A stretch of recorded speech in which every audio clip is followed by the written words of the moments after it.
জয় ঠাকুর।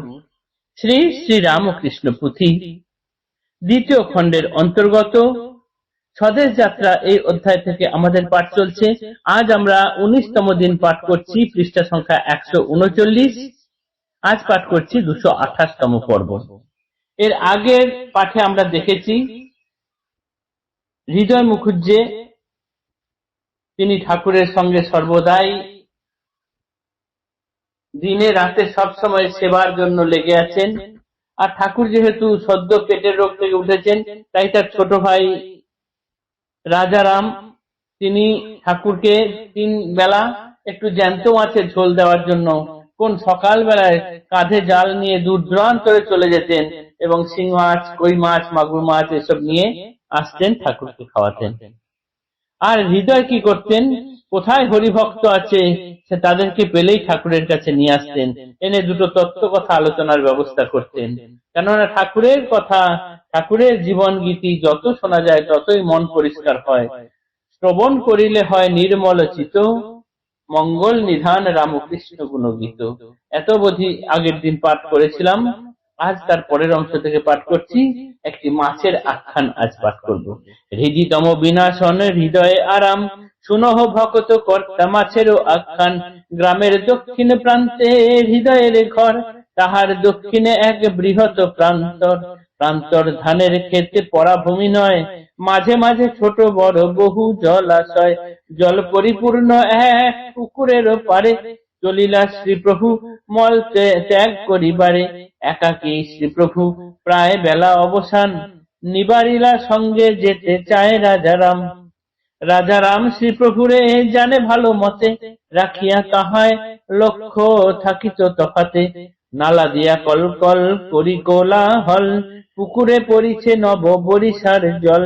এই জলে মাছ লাগে সুধার মত, এই জল মাছে লাগে সুধার মতন। যেথা পায় তথা যায় মানে না মরণ, পুকুরের যেইখানে হয় নিপতিত। যাবতীয় মৎস্যকুল সেথা একত্রিত।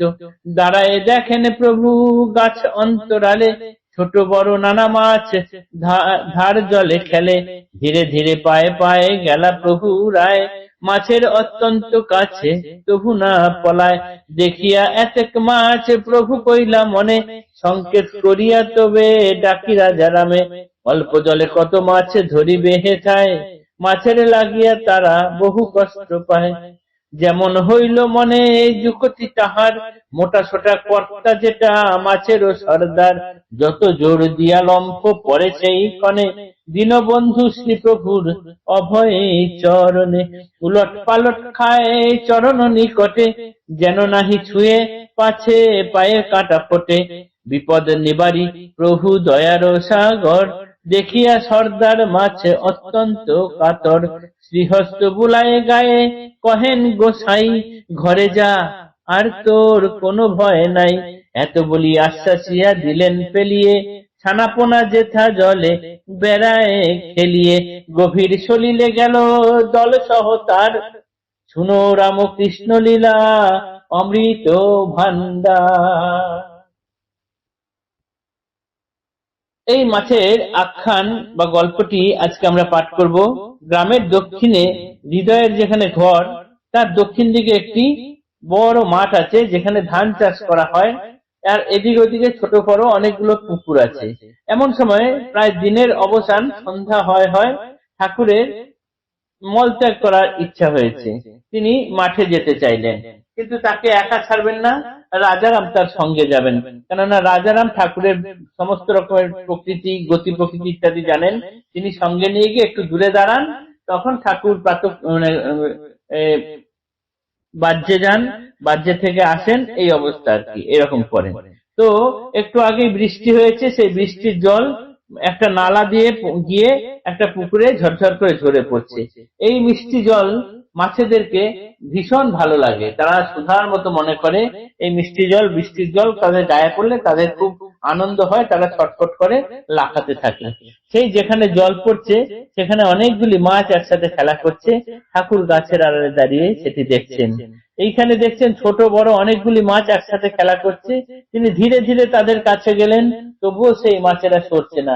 এমন সময় তিনি ভাবলেন যে ভাই রাজারামকে তিনি ইঙ্গিত করে ডাকবেন, তাদেরকে তো মাছের জন্য অনেক কষ্ট পেতে হয়, ভাই কত ভোরবেলায় চলে যান মাছ ধরার জন্য, 3 বেলা ঠাকুরকে একটু মাছের ঝোল খাওয়ায়, সেই জন্য এখানে এত মাছ যদি ধরা হয় খুব ভালো হবে। যেমনই এই ভাবা, তেমনি এই মাছেদের মধ্যে যে সর্দার গোছের, অর্থাৎ যেটা সব থেকে বড় মাছ, সে যেন বুঝতে পেরেছে তাদেরকে এখন সংহার করার কথা চিন্তা করা হচ্ছে। তাই তিনি শ্রী প্রভুর পায়ে এসে এক লাফ দিয়ে লুটিয়ে পড়লেন এবং ছটফট করতে লাগলেন, যেন প্রভুর পায়ে কাটা না ফোটে একটু দূরে থেকে আকুতি মিনতি করতে লাগলেন যেন প্রভুর কাছে। ঠাকুর সেটি বুঝতে পারলেন, পেরে তাকে ধরলেন, ধরে তারপরে বললেন যে ঘরে যা, ঘরে যা, তোর কোনো ভয় নেই বলে যেখানে আরো সব ছোটখাটো মাছ অর্থাৎ তাদের ঘর সংসার সব ছিল সেইখানে ছুঁড়ে ফেললেন।